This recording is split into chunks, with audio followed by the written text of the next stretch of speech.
Oh my goodness. We have just saw the Bash at Berlin pay-per-view in Germany, from Germany. And guys, let me tell you something. This is amazing. I'm super excited to share everything with you. I got Big Daddy C here with me right now. But hey, before we do anything, we have got to hit that music for you. Here we go.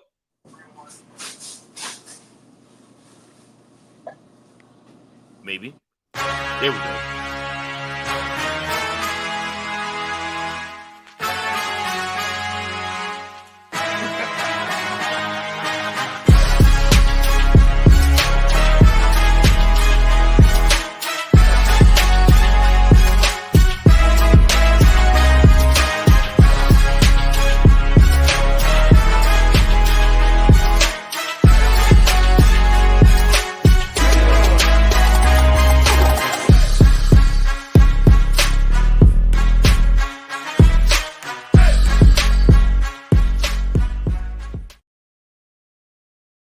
What's going on, everybody? Welcome to the We Book It podcast.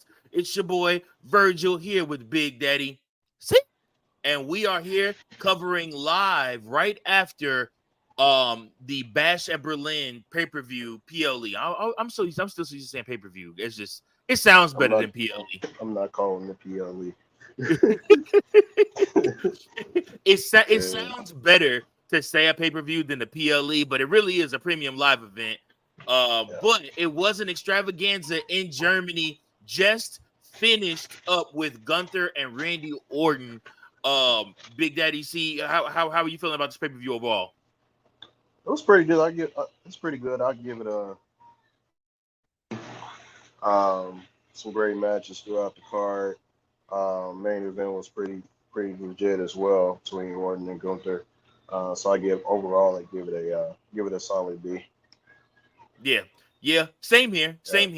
I think this is one of those pay-per-views where Triple H gave you a piece of the pie, but didn't give you the full pie.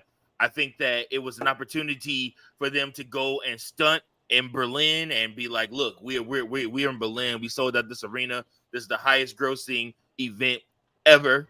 Like I said, that we've done, and like I said, and they get to tout and pat themselves on the back. He did, like I said, the five out of the 5 matches that we had, I do think that there were some very good matches within there. I just you were just missing some talent within there, but I still think that it was overall a pretty good pay-per-view, and I think it was just a means to continue stories down the road. We're trying to continue stories down the road and keep more stories going. So this was an opportunity to be able to do that today. So we forwarded a couple of more stories that I think will culminate at Bad Blood. So first and foremost, the night started with the undisputed WWE Championship match, Cody Rhodes versus Kevin Owens. Obviously, Cody Rhodes retained. I think it's no shock to everybody that Cody Rhodes kept his championship. I think everybody was a little bit more worried to see who would turn on who. If Kevin Owens would turn on Cody Rhodes, or if Cody Rhodes would turn on Kevin Owens. We did not get anything like that. In fact, they hugged it out at the end, and like I said, then they left the ring. So overall, what'd you think of this match, C? So I caught because I was setting up for work and everything. And so I caught it after it ended pretty much, and they were showing a replay, just some recaps of the match. So I can tell it was like a back and forth match between the two, which is to be expected. Yep. And so, but yeah, definitely for me, I thought one of the two were going to turn. And so the fact that they didn't have that happen makes you wonder what's next, for Cody Rhodes, because KO already lost, so and who the next opponent will be. I think it seems like Cody might still go back to it might still be bloodline related stuff going on. So that's what the next up for Cody. That's what Michael Cole said at the end of the match was that it looks like who like Cody is going to have to fight Solo again. So, and he was, I guess Michael Cole's explanation, which is something cool that they're doing with the announce team now, is like kind of using them to explain certain things that aren't necessarily clear within the story. So, like you said, like we're wondering, okay, what's next for Cody Rhodes? Cody Rhodes' next spot is to go up against Solo again. They're not finished yet.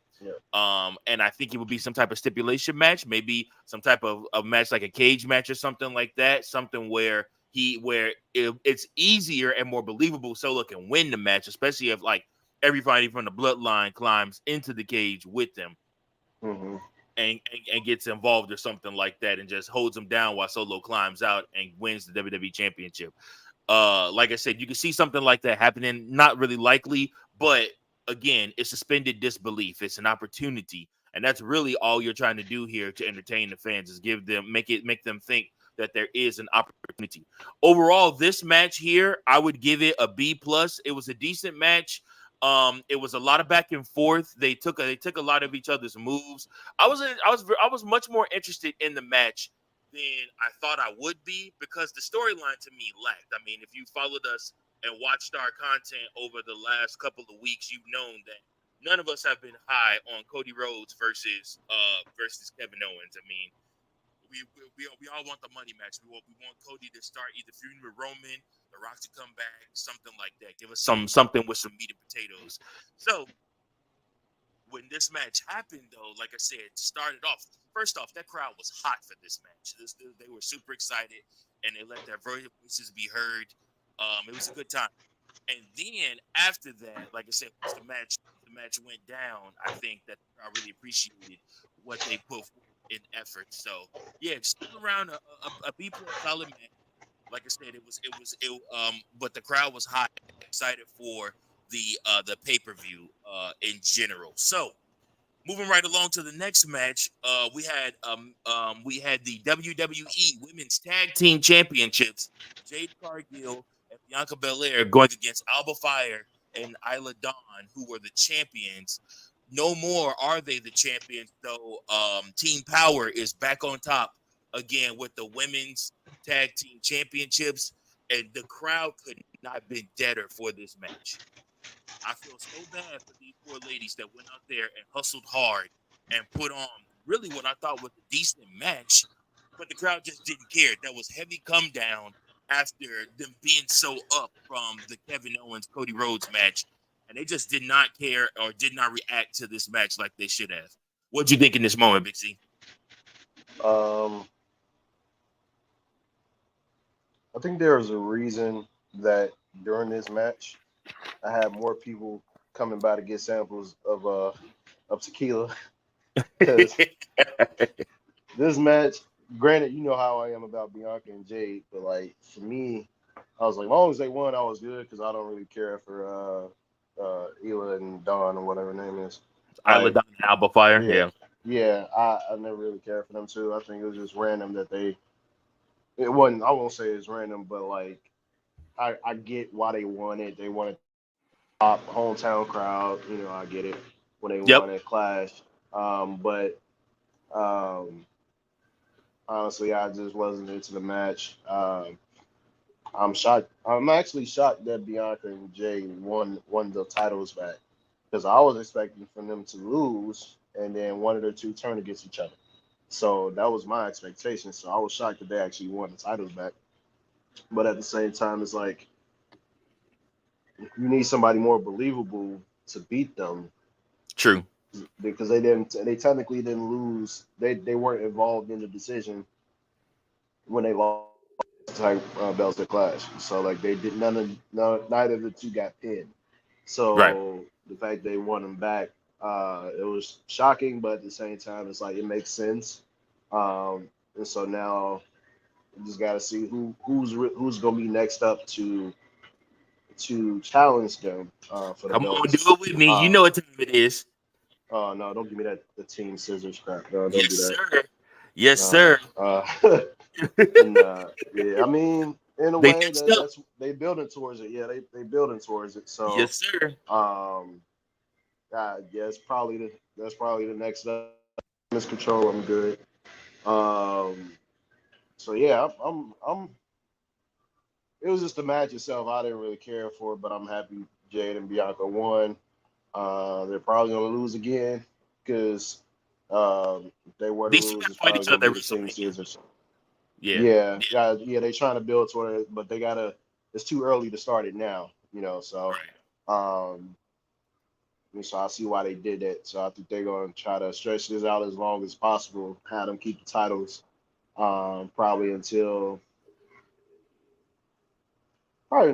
end of the year, and then season come around, they'll probably be trying to get back into the main event picture. So yeah, I think they'll probably hold them until December, and Okay. that'll be it. And then have them two go at it. Uh, Probably they'll be trying to fight, for the opportunity at the title, whether it's the women's or the women's world heavyweight or just the WWE Women's Championship, and then they both end up not getting there, and so now you finally get that one-on-one match between the two that we've been wanting. So yeah, I see that's pretty much where we're heading with in that situation. But anything could change. So True story. You know what's hilarious is the fact that you were talking that whole time, and all you can focus on is the fact that your screen was completely frozen.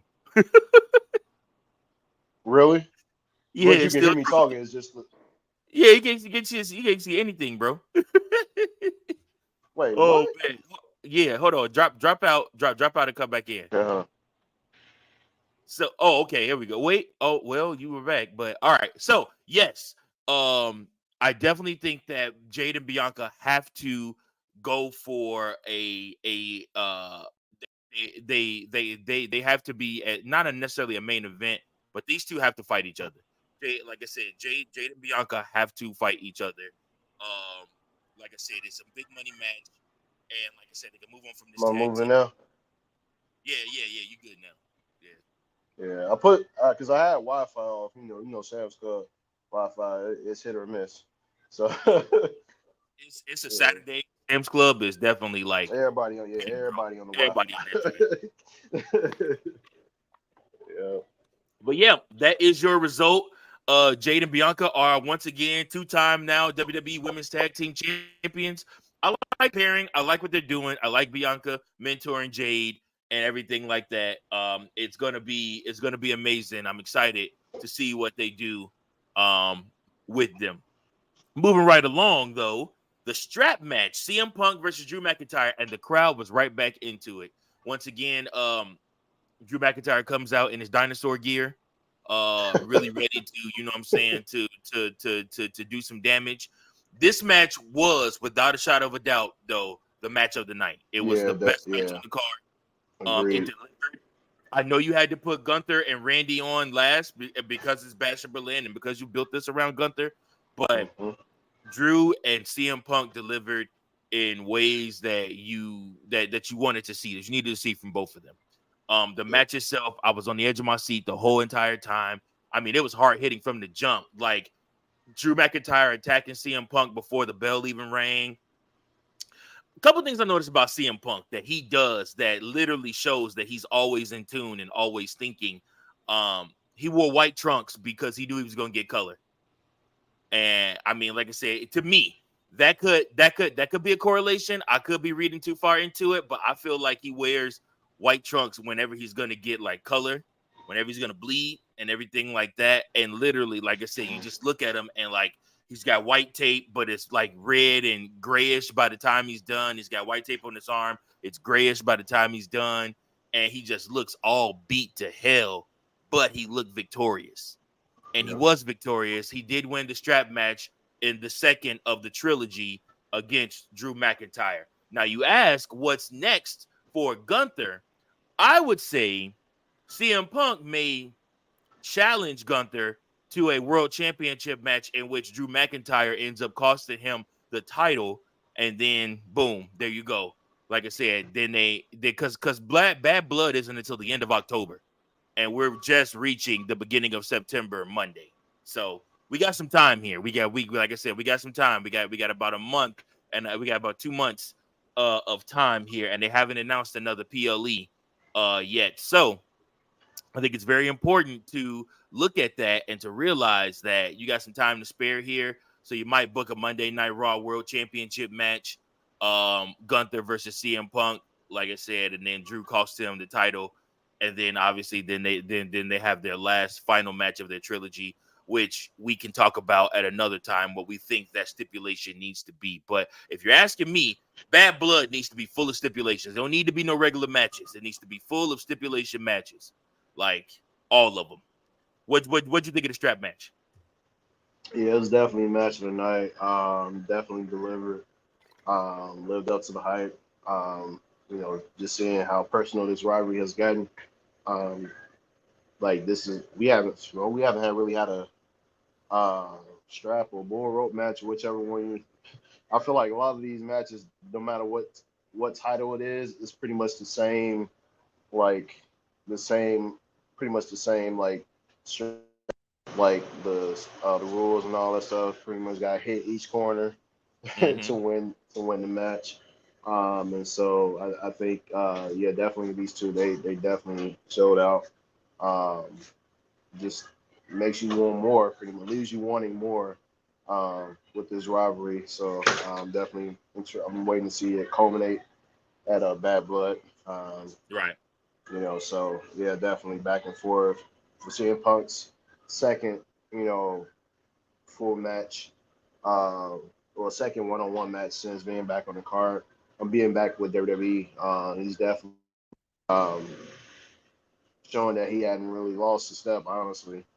Yeah, at all. And then having that time off too for injury definitely helped. And I think being at AEW with a short time that he did, at least he's been in some form of wrestling, over the last year or two. So I think that's definitely helped him not be like really rusty or anything like that.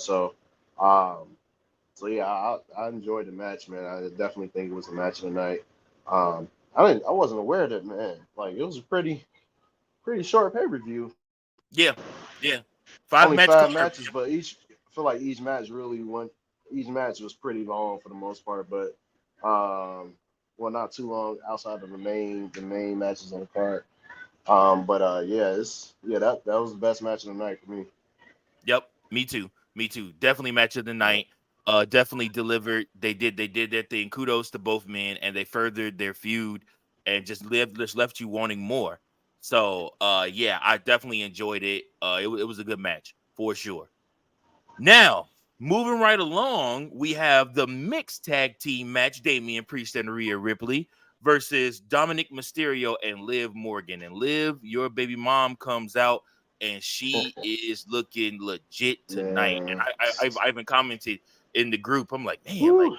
Liv actually looked good tonight. And personally, like, it's not that I don't find Liv Morgan attractive. I'm just not the greatest Liv Morgan fan, but she looked good. I Yeah. was like, wow. I was like, okay, girl, go ahead. Make a brother want to risk it all for sure. You're Man, hilarious. bro. But yeah, so Like, it was so her and Dom come out first, and they're obviously get booed, scared to get into the ring, everything like that. Obviously the Terror Twins come out next and they just look dominant. Damian Priest looks dominant, and it's like what is it? And we'll have to dive further into this on the episode tomorrow, but like what is it about Damian Priest that like I'm starting to believe him as like a main event type of guy now that he doesn't have the championship? That's the crazy part. It's like now that he doesn't have the belt, I'm almost like, man, Damo actually looks and feels like a main eventer now. Like, I mean, so I don't know, but we'll dive deeper in that tomorrow. But anyways, he looked great tonight. Rhea looked great as always. So, like I said, they went ahead and did their thing with the pay-per-view, their entrance and everything like that. They came out, and then after that, and then after that, they after their entrances, like I said, which I don't know about you, but it felt like prolonged entrances in the pay-per-view this week. I don't know why, yep. but it felt like a really long time. I'm like, man, like I think it's like eating time by just doing it like this. I don't know. This is wild. Yeah. Yep. So, but anyways, like I said, so the pay-per-view continues on, and obviously Liv and Dom are playing like they're scared to get into the ring. Michael Cole is like just bashing them on the commentary, like, hey Dom, you got to get in the ring. You got to get in the ring. Like, are you scared? You scared to get in the ring with him? Scared to get in the ring with him? And stuff like that. I loved the dialogue between Michael Cole and Wade Barrett. It was really good tonight. Really, really good. I like both of them on commentary. They're a good pair together. But anywho, like I said, the match continues on. Obviously the Terror Twins are kicking butt at first, and then Liv and Dom get the upper hand on them. And they beat them up for a while, and then obviously the tide turns again. It looks like Rhea and Damien are getting ready to win, and then out come the rest of Judgment Day to try to help. And it looked like they were about to steal another win, but Damian Priest kicked out, man. And again, he just looked strong in this match. He looked like a believable babyface in this match. His interaction with the crowd, his interaction with his opponents, the way the crowd gets behind him, it just looked like, man, like he's the real deal. So I'm starting to become a believer, man, that he's going to have to be in that main event picture here for a while to come, just because, I mean, he's money, man. Damian Priest finally found it. I think we're starting to see him find it. So obviously Rhea and Damien continue on, persevere, and do come up with the win in this match. So yeah, no, it was a great match. What'd you think?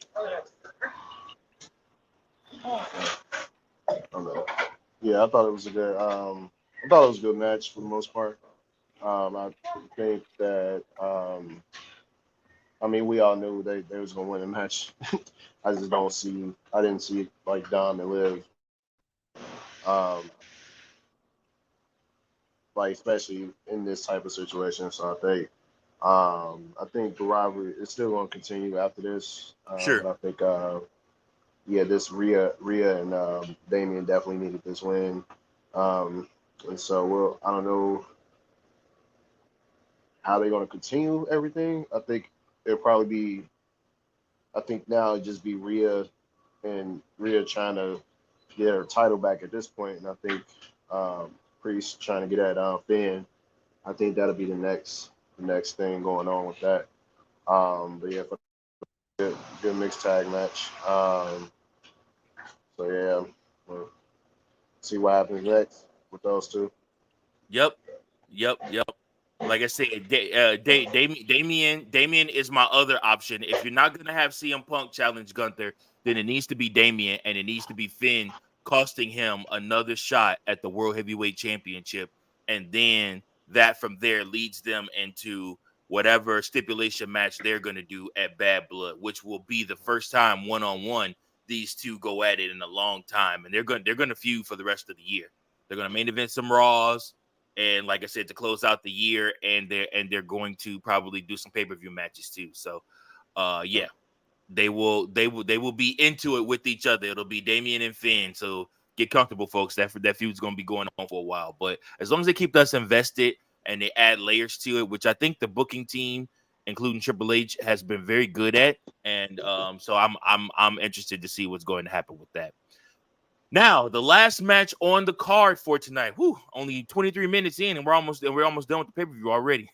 23 minutes in, but last match on the card is the World Heavyweight Championship match, Gunther versus Randy Orton. And this match went kind of long, about 45 minutes this match went, and they gave you everything. This match is a close second to the CM Punk Drew McIntyre match. The only reason I would say CM Punk Drew McIntyre was better was because it felt like it meant more, which I know is crazy because this match has the World Heavyweight Championship, but we've been invested in a bracelet with two people's names on it.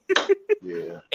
And we care about, like I said, CM Punk get his first win in WWE in 10 plus years. We and getting his comeuppance against Drew McIntyre that left him bloody in Chicago. Drew McIntyre that's been walking around stunned on his wife's name, stunned on his dog Larry's name.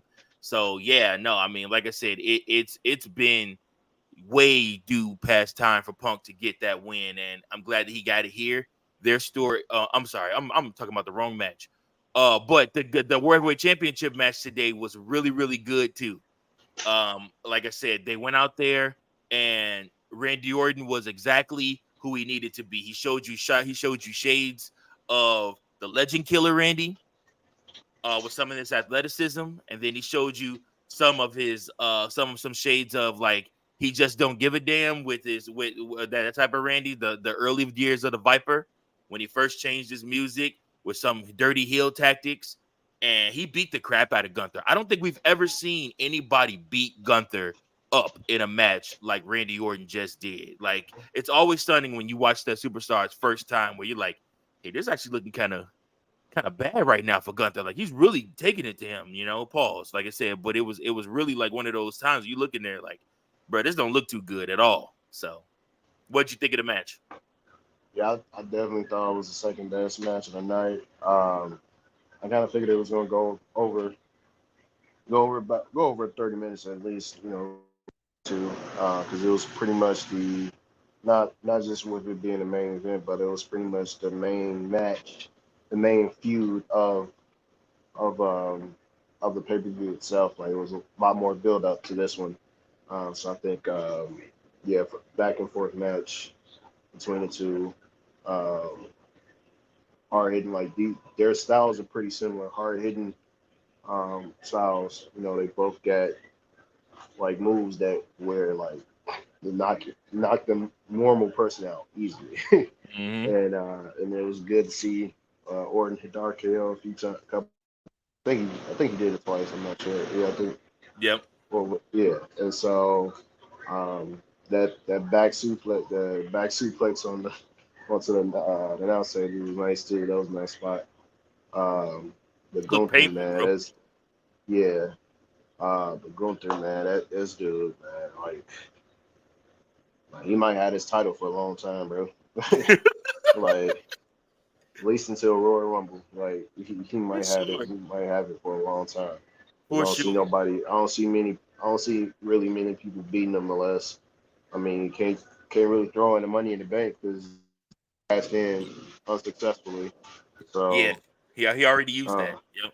yeah. So I mean, outside of like a triple threat, fatal four way, or chamber match or something like that, like that's the only way I can see him potentially losing the strap. But I think him and Orton, for his first championship title defense, it had to come against somebody as seasoned as Randy Orton, because like you always want your first title defense to be like some meaningful. Yep.